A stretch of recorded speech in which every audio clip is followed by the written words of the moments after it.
Welcome back for part 2 of Mindfulness of Feeling. Now we're going to get into some of the nuts and bolts.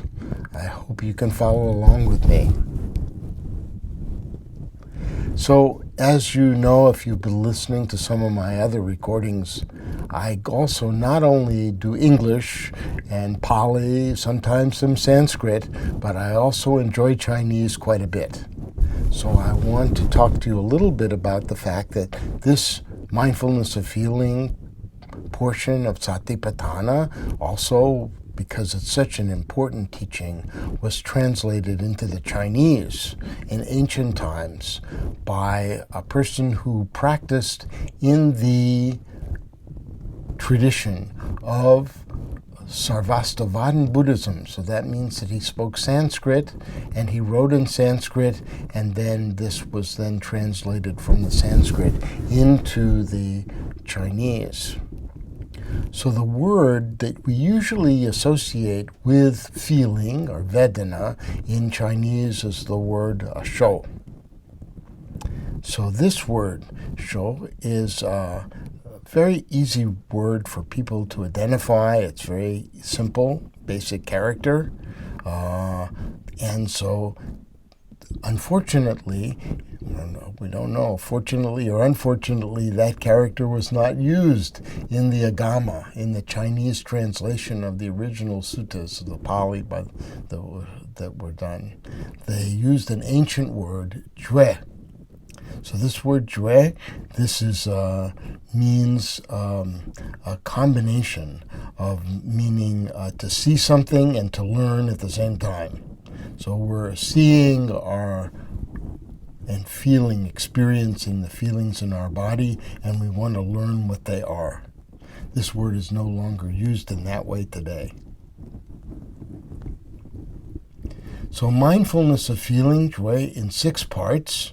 We can see first the unpleasant, pleasant, neither unpleasant nor pleasant. The word in Pali, dukkha, it means unpleasant. Sukha, the opposite, meaning unpleasant, meaning pleasant.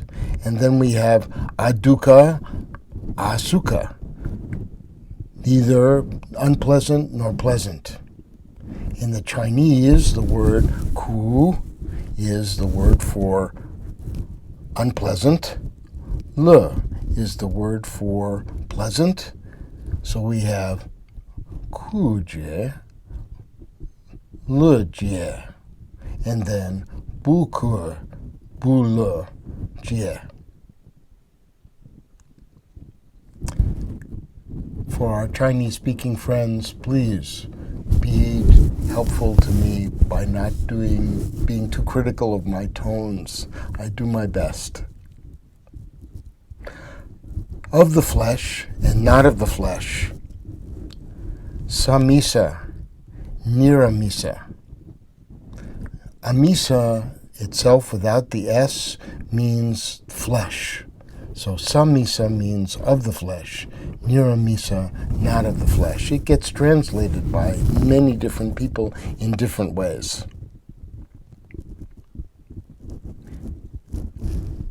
We won't trouble ourselves so much with the Chinese here, but I want to go into more detail as we focus on these 6 parts. As you can see, the hexagon here, of feeling. So first, they have 3 types of feeling that are distinguished. This may seem very obvious. We have the unpleasant feeling, the dukkha, we have the pleasant feeling, sukha, and we have the neither painful nor pleasant feeling, adukkam, asukha. So sometimes we can identify pretty easily, when we're in pain, we know what that is. When we're feeling pleasant feelings in our body, we know usually what that is. Maybe not usually so dramatic as pain. But the neither painful nor pleasant, this is hard to understand sometimes. Sometimes this is translated as neutral or indifferent or even equanimity in some ways. But actually, these terms are really, at this point in the training, have to do with we really don't know what the feeling is. It's just too subtle for us to understand. Maybe it hasn't developed enough, we say, inchoate. It hasn't come into full being yet. So it's unknown. So there are these different meanings of neither pleasant nor unpleasant. So more simply, the tendency of the untrained mind is to avoid or avert what is unpleasant, to attach to or try to prolong what is pleasant, and to ignore or dismiss what is neither unpleasant nor pleasant. Some people even go so far as to attach with what is unpleasant by complaining incessantly, noisily or subtly, about the enormity of their difficulties. That's a quote from M. Scott Peck, The Road Less Traveled. Equally inverted in their views, others turn to what is pleasant into unpleasant, destroying a happy relationship, for example, with constant criticism and selfish demands. Others will attempt to avoid life's problems by escaping into entertainment, lethargy, fantasy, lacking any interest in finding a purpose, career, or even relationship.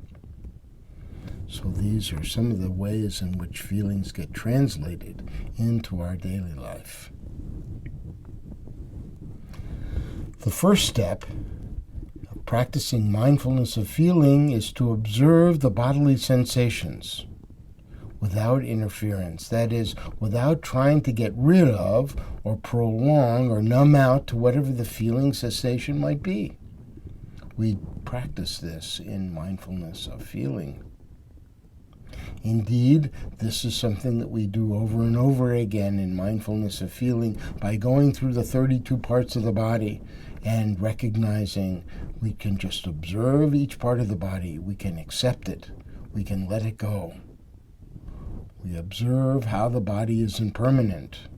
We accept that it's not perfect, and we let go of it by not holding on to it as something that we highly identify with. This is me. This is mine. This is who I am. We try to let some of that go. This is not so easy when it comes to the body. Now, when we go into part 2 of the flesh and not of the flesh, this is a more difficult topic.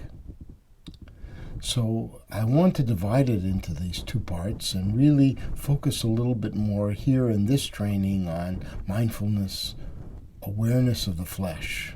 We know the body is having the feeling is in the flesh of the body, and it can be painful or pleasant, or neither painful nor not painful, pleasant. So we focus on that, and we are aware this is a physical feeling. But sometimes, and when we go deeper, we begin to understand that there's a deeper level to this we call not of the flesh. This not of the flesh feeling relates to going into the higher levels of concentration. It has to do with entering into the jhanas, particularly the second jhana, third jhana, fourth jhana. These are very deep states where we have an awareness that the body is not something that we're focusing on so much. We're recognizing that there are other feelings that are emerging from the state of concentration that we have developed. This is not something that we can just kind of describe in words necessarily, because if we haven't had that experience, it's kind of difficult.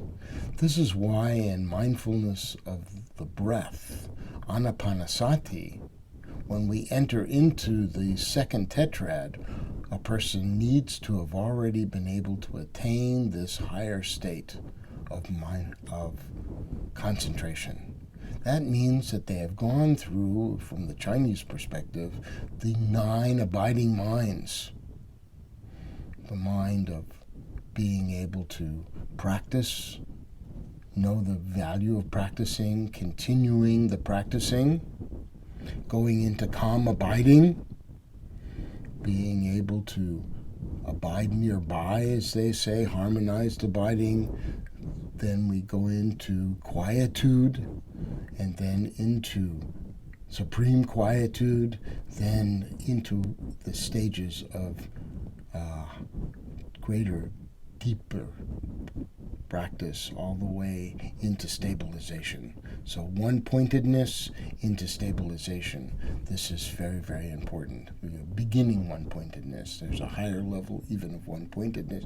And that 9 abiding mind takes us just to the threshold of entering into the jhanas. So you can see that most people practicing well, even getting to the 3rd stage of the 9 abiding minds of calm abiding, is quite an accomplishment. Many people will just get to that point. That's why when we practice mindfulness of feeling, we look at it as of the flesh. Still a lot of chatter in the mind. It's okay. We're just trying to develop more and more deep practice, and perhaps we can go to the higher level and attain the level of mindfulness, not of the flesh, of the body.